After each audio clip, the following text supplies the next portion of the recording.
नमस्ते, कुरा गरौँ पहिले यो र 10 जनाले थोरै नुन हालेर यसमा हालेर चेस कमिला राखेर आधा काट्नुहोस्।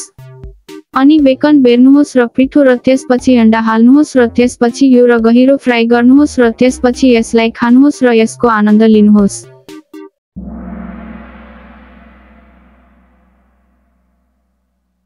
मैले डिप फ्राई बेकन चीज बर्गर बनाए।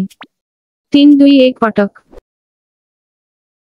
पहिले यो हो र 10 जनाले थोरै नुन हालेर यसमा हालेर चेस कमिला हालेपछि आधा काट्नुहोस्।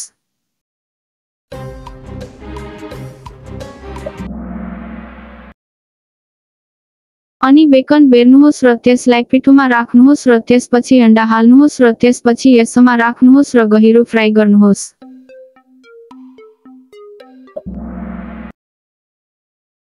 अनि खानुहोस् र आनन्द लिनुहोस्।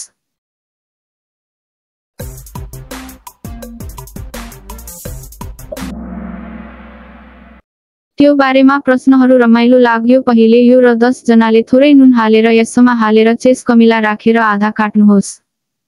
अनि बेकन बेर्नुहोस् र त्यसलाई पिठोमा राख्नुहोस् र त्यसपछि अन्डा हाल्नुहोस् र त्यसपछि यसमा राख्नुहोस् र गहिरो फ्राई गर्नुहोस्।